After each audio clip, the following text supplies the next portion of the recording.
Welcome to NEK VT Rocks, and my guest today is Larry Bradley, who is the owner of Nevermore Books. And Nevermore Books is the best kept secret in Newport. Well, thank you. I know. Why are you so secret? Well, it's not for intention. I mean, I think that a lot of people, the location, I am on Main Street, but I'm on the other side of the tracks. The wrong side of the tracks. The wrong tracks. side of the tracks.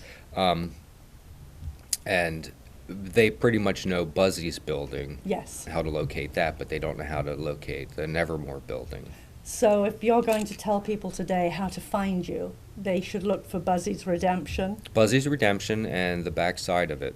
You're hiding around the corner. I'm hiding around the corner. That's in the same parking lot as The Eagles. Eagles. I knew it was one of those organizations. Yeah, because you remember with the parking that we Yes, had that one I year. do. Yes. Yeah. For those who need clarification, the parking is the challenge. They should park near you, not near the Eagles. Right, they should They park. own the parking lot. I have 6 spaces, I believe, right in front of the Okay. store for 6 vehicles, and that's where they should. So how long have you been running the store now? December 2nd will be the beginning of my 5th year. Wow. Yeah, so it's been a good run. Mm-hmm. And it's a very eclectic bookstore, Mhm. as you know. I do. don't have, I do a lot of things I probably shouldn't do in the bookstore business, as far as location. I don't put labels in which section is which. Mm-hmm. I'm more for somebody walking around and asking me for a location of a certain book, but also just stumbling upon sports or gay and lesbian or the art books and there's the fiction. And, Right. you know, I think it moves you around the store a lot more. Your store is set up sort of like an old-fashioned bookstore with the reading nooks and the great art on the wall, which is also for sale. Yes. And the availability of coffee and tea Hmm. and an invitation to sit and browse. It really is invitational. Yeah. I mean, and there isn't a room in the store. I mean, I call them rooms, but really it's one big Yeah. space of about 1,700 square feet that you can't sit down and start looking through the books that you've pulled off the shelf. Yeah. And it's really nice when you walk in with the seating area and Yes. you can just sit down there. You can end up talking to the person who's sitting across from you and have no idea who they are. And it's very welcoming that way. It is. When I walked in the other day, it was really nice to see my neighbor sitting there chatting to somebody. I hardly ever see her on the street, but there she is. There she is, yeah. Yeah. Yeah, it's very, I'm very pleased with the way it turned out. I had help doing the work. But as far as the setup and the design of how the bookshelves are arranged, I did that. My partner did most of the construction, the heavy lifting, Yeah. so to speak. That's good. And the worst thing I'll tell you is moving books. Yes. That's why I don't know what would happen if I ever decided to move the store, because books are just impossible to move. Yeah, any of us who have ever moved house and Yeah. have a load of books can sort of agree with that. Yeah. Yeah, it's a great way to make those who help you move crazy. Yeah. Never want to help you again. Nevermore, nevermore. Yeah. The art that you have on the walls, where is that from? Well, I got an idea that I would provide artwork or a space for artwork for people who it's free. They don't have to pay any fee, monthly or yearly fee. It's hung on the walls and give them free space in exchange for, a percentage of the sale, of course.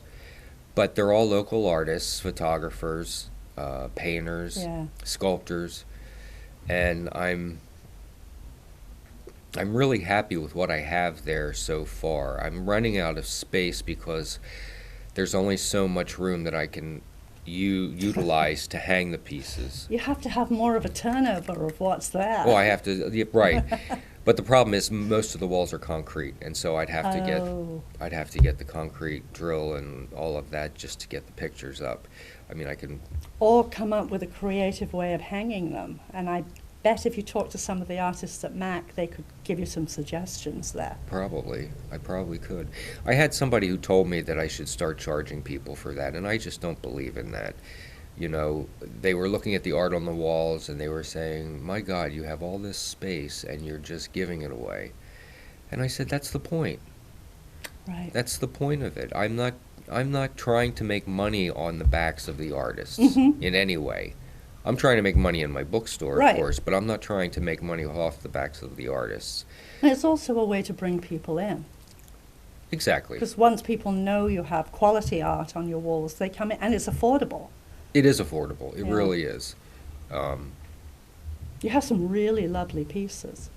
Yeah, I do. And there's some really lovely artists locally that are just producing, and what we do is probably once every two to 3 months we'll swap everything out and bring in fresh.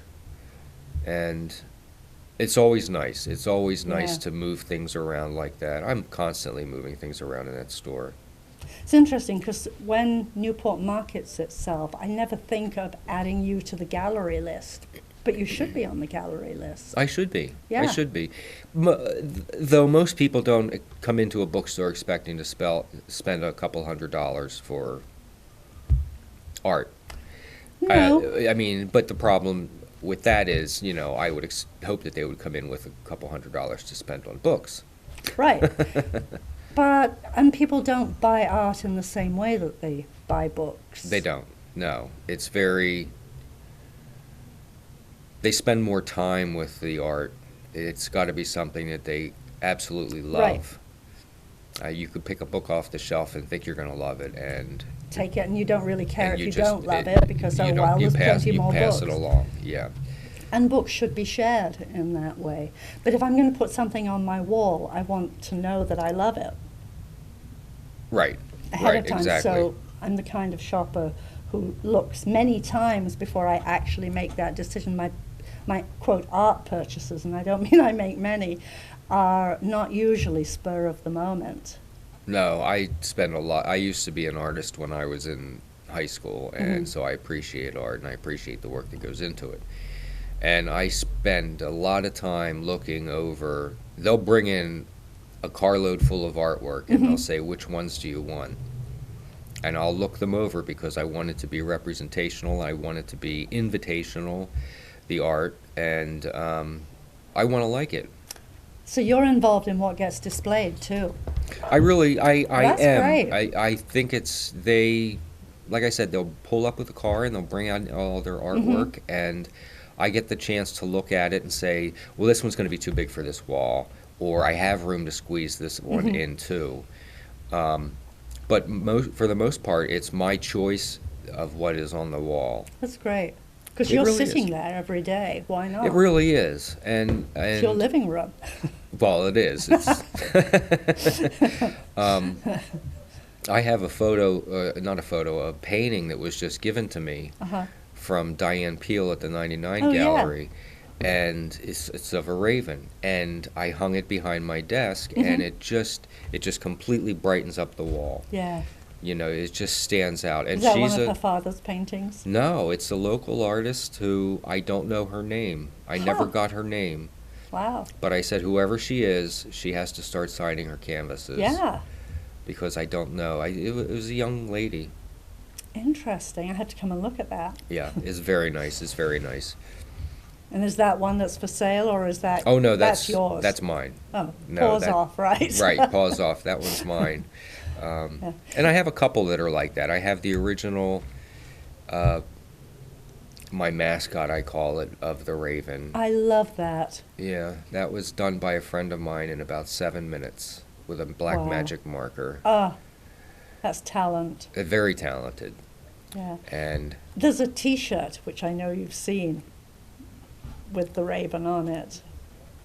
oh yeah, yeah. You could start selling. I thought about that. Start selling the Yeah. T-shirts that are on, made from my mascot. But I don't know. I don't know how much I want to branch out into other things Right. than books. Because this works for Because you then I either could way. become a sort of a tourist trap with coffee mugs and You could. keychains. Do you want to be? I would like to be a tourist trap, but I wouldn't necessarily like it to be because of Kitsch. kitsch. Exactly. Exactly. Yeah. You are also a poet, I am. and that's a part of your life I know nothing about. So tell me more. Well, I started writing probably 30 years ago, 40 years ago maybe, Mhm. and I've been doing it consistently. The nice thing about having the bookstore is I can do it on my job. Right. I have the time, which is a rarity for a writer to Mhm. write. Right. And I've appeared in pretty much most of the major periodicals in the country. I'm still waiting on the first book publication, but that'll happen. Are you going to do that? I'm not going to do it myself. Mhm. I'm not a fan of self-publishing, Mm-hmm. but it works for other people, and it works well for a lot of Right. people. I always look at it as, hey, I've done all the work. Now it's your turn. Now it's your turn. Yeah, you're supposed to publish it. But that said, it's easy. It's relatively easy to self-publish, and I could, and Yeah. I debated it. It's been my biggest debate in my mind for the past year or two about whether to do it, because I have 7 completed manuscripts that are Wow. just sitting at the house, and I'm still constantly writing. Yeah. I've been working on a 150-page poem so far about war and politics and the government we're dealing with right now. Uh-huh. So Uh-huh. I've been working on that, and another project that has been ongoing for about 15 years, and I've had some of those appear in major magazines and publications. But I don't know, it's a tough biz. Mm-hmm. It really is. It is. It's not something that people, I mean, a lot of people read poetry, but a lot of people don't. And a Right. lot of people don't mind picking up a novel, but if you're on the beach, you're not going to pick up Larry Bradley's poems. Or anybody else's. Or anybody else's. Yeah. Although a lot of us do have volumes of poetry, but we tend to pick it up, read a couple, put it down. And that's it. Pick it up again later. It's not something that you sort of read through like a novel. Right, you don't read from cover to cover. Right. And that goes for a lot of the classic poets, you know. Yes. Keats and Byron and Coleridge Tennyson. and Tennyson. Yeah, I forgot Tennyson. Wordsworth. Yes. And his daffodils. But that's what it is. I mean, I think a lot of people turn to poetry in hard times and good times, and it is reaffirming, it's reassuring for Right. them. Do you ever do any of the poetry slams or the poetry events? which Those is I probably don't. I more mean, if I correct around here? did something, I would do a reading. Yeah. I'm not really good in front of the camera, and I'm not really good in front of competition. I mean, I can compete. You and I competing for a contest, that's one Right. thing. But to get up and compete at a mic and have an open mic night, Mm-hmm. I would be sort of camera Lost, shy. yeah. I would be lost. It's really not my thing. Yeah. I know Mac has done various poetry evenings or poetry afternoons, which seems like a really nice thing to do. Yes, I think I should follow up on that sometime because Yeah. I don't. The problem is a lot of times that things are on a Saturday and it's when I have the store Right. open. So it would require me closing the store for the day Or having somebody else be in the store at that time. And I've That's come true. into your store and somebody else has been there That's true. a couple of times. Yeah. So you do have reliable people. No, I do. I do. found one of your mad artists there, Joe. Oh, Joe. Yes. Yeah. Joe. Yeah, she's done some incredible things. She's done some great things with her photography. Photography is amazing. It is. It really is. Yeah. Because I know that she's done a couple of things for NEK VT Rocks. Yes. Yeah. but she's got an eye, and that's something that you have to have in Right. any art form. Exactly. I have more of a poetic eye. Uh-huh. That's why I write poetry rather than fiction. Yeah, and that really is another kind of eye, because that's not a medium that many of us can think in. We can appreciate it when other people do it. No, But no, that's such a unique style of I expression. have a very dear friend who is a novelist, and Yeah. she lives on a boat with her husband in Hawaii. Nice. Oh, it's lovely, and her and I go back and forth about writing and the business, Uh-huh. and I always say I can't do fiction. I can't do fiction because I don't know when to end.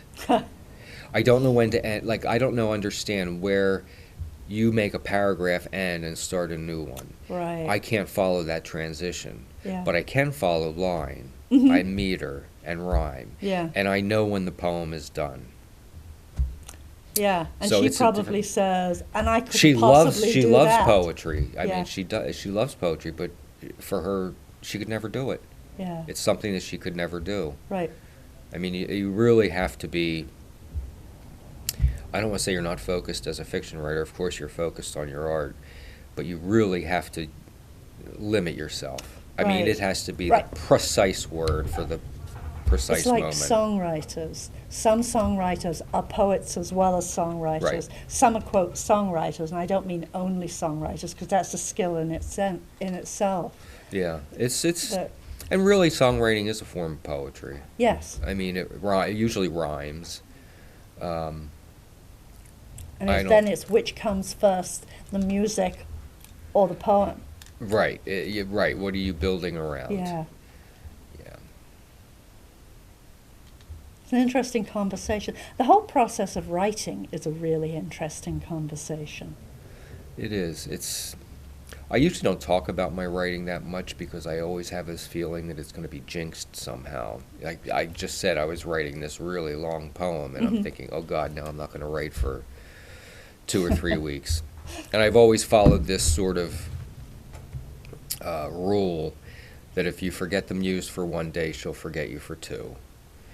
And so I've always sort of followed that with my writing, even if I'm just literally typing alphabet letters over and over again until a word comes. You and do then something each I day. have to do something each day. And as I said, it gives me the bookstore gives me the freedom. Right. And there aren't a lot of writers who have that sort of freedom. And so Right. I completely honor that in Yeah. a lot of ways. I make sure that I'm busy doing something, because I can remember when I was living in the city and I was working all the time and I had no time to write. I literally would come home at 2 in the morning and put on a pot of coffee and try and squeeze in an hour or 2 of writing, And then try and sleep. and then try and sleep, and then get up and go to work. What did you do when you were in the trenches? I managed a catering company, Oh. and I was about ready to purchase it, Uh-huh. or with another group of people purchase it. But then my house sold, and I decided to move. I wanted a log home, and I put 16,000 miles on my car, and I ended up in Newport, Vermont. Ha! Found my log home. Do you And I live in loved the it. city? In Newport? Yeah. I actually live in Coventry. Coventry, that's really close, yeah. It's the Clearly. same. My mail goes to Newport, so it's Yeah. the same thing. But yeah, I found what I wanted, and I didn't pursue the catering company because I was already leaving town.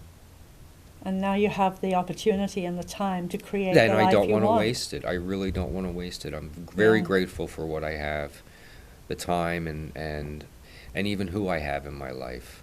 I met some great people up here, and I met some, other not so great people. But that's anywhere. Absolutely, absolutely. It's anywhere.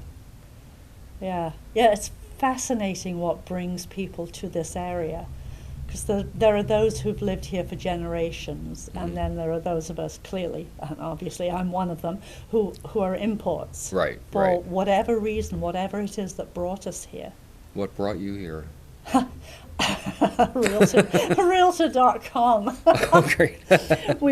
We needed to move from where we were because the road that we were living on was turned into the Indy 500, and we have cats. Oh, geez. So my significant other, my partner, found Realtor.com and was putting in the parameters of what she wanted.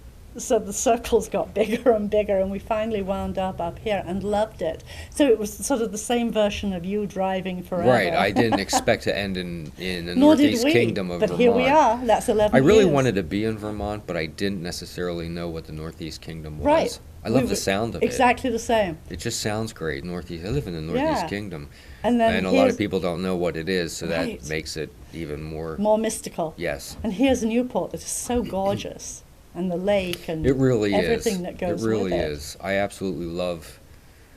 I love just looking at it. I love looking around my yard and thinking, my God, look what I have. Yeah. I just have. Exactly. I have 10 acres of land. I have my privacy. Mm-hmm. I live across the road from a Christmas tree farm. So Yeah. it's just. I mean, I'm completely blocked in where I live, Uh-huh. and I enjoy it so much. I really do. And I just will sometimes just put on some boots and go down into the yard and walk Mhm. into the woods. Yes. That's what I used to do every year. I'd get my Christmas tree. I'd cut one down and drag it. Mm-hmm. Of course, it took me one time. It took me quite some time because I never thought to look for the smoke from my wood chimney or my chimney. You got lost. I got lost in my property. On your own way home. I did. So this 9-foot tree I was dragging ended up being about 7.5 by the time I got it because all the needles had fallen off. And I just thought, oh my God, I can't believe I'm doing this. I was never great thought to look up. exercise. Never thought to look up.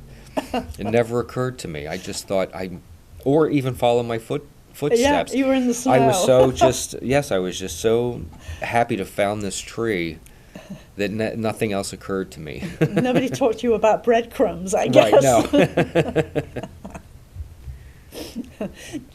no. Speaking of Christmas trees and holidays, do many kids come into your store? I have You have a children's section. I have a large children's Yeah. section, and I do have a lot of kids who come in, and I came up with this project that creating young writers. I have a table in the back, and what I Yeah. do is I'll take 3 or 4 books for different aged kids, wrap them in newspaper, put the age range for the reading level on the outside of it, and the kids can take them for free. That's nice. So they can come in and they can buy books or whatever they want. Mhm. But I always ask them their age, and I'll say, "Well, here, take this with you, and you can open it when you get home." Yeah. And it's anything from Judy Blume, who Right. I mean, to Walt Disney. To it's not like I'm trying to get rid of books that way. Right. I mean, it's really some thought goes into it. It's really nice. But yeah, it's my creating young readers. I don't want to say event. It's been going on since I opened. Well, that is an event, and if you have a writer's table where kids can actually write, Yeah, yeah. it's really cool. No, I have the room. I definitely have the space in there to expand. Do But they- I have about 11,000 books. Yes, I know. That's- It's overwhelming. It is a bit overwhelming. I just had somebody drop books off at the store this morning. Yeah. And I keep thinking, oh my God, why am I taking more in? Because at some point, some days you're thinking, I've taken in more than I've sold. And Mhm. you get nervous, and you're just like, oh my God, I have all these books to get rid of. So then you have But your that's my October company. event, and you sell them. Yeah, I had an October event where it was 50% off, Yeah, store-wide, and I moved a lot of books. I bet. I'm probably down about 2,500. Mm. No, not really. But no, I sold a lot of books. It was a great opportunity and a great deal for people.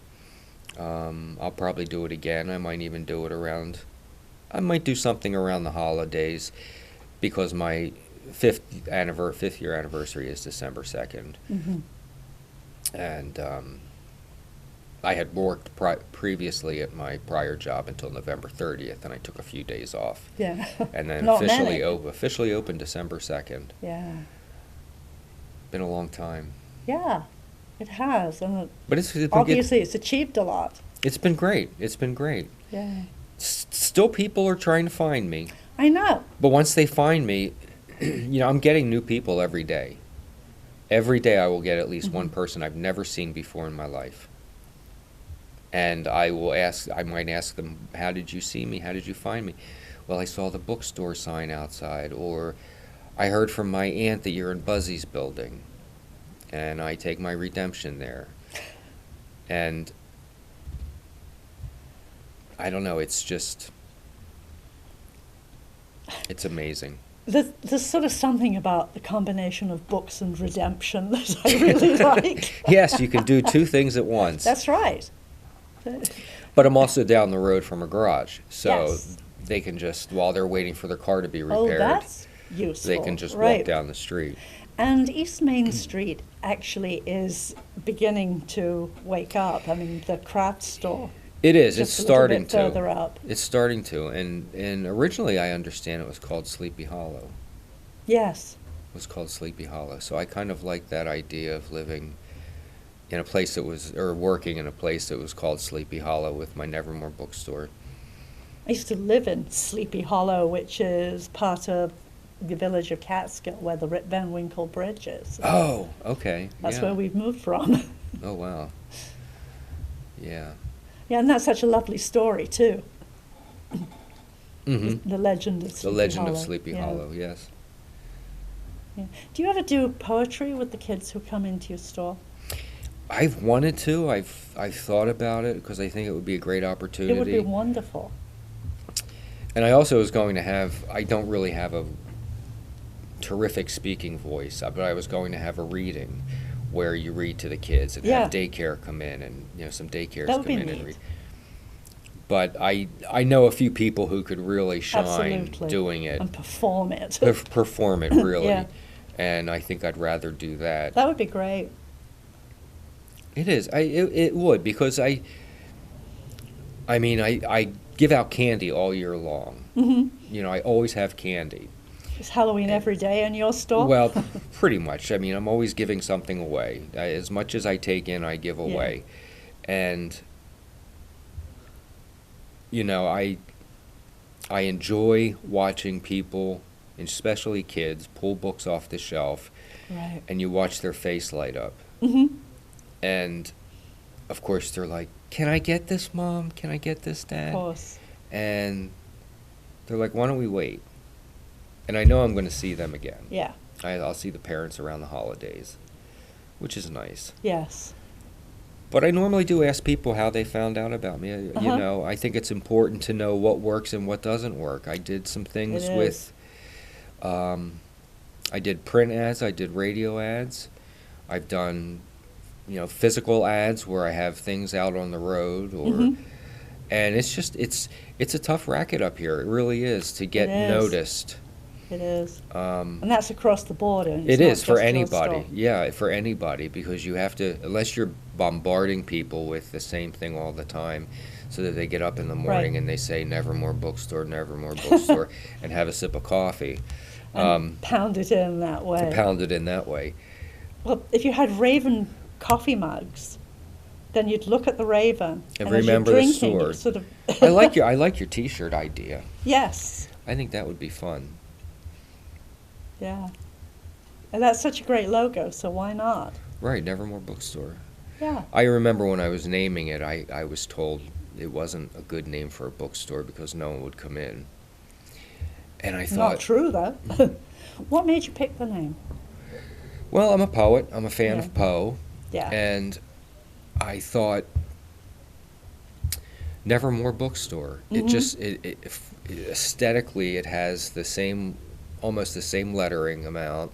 Right. It almost rhyme. It does rhyme. Yes. And it's just, I love the poem, The Raven, and I Yes. just thought it was ideal. And people have brought me so many things with ravens on them. I have so much artwork with ravens, and Of course. and it's really nice. People have been very, very kind to the store. Yeah. We are about out of time today. we're filming this on Halloween, though of course that's not when people will see it. And there's an Edgar Allan Poe reading this weekend at MAC, which I've just seen the ad for. Oh, I've seen that, yes. Yeah, that would be fun, something fun to do in your store. Well, I really would like to do it. I actually tried to do it, but it just didn't work out time-wise. But I wanted to have it Halloween night in my store. Another time, another year. Time, another year. Thank you so much for coming in Well, thank you, today, and probably do this again. Oh, I hope so. It was great. Thanks. Thanks.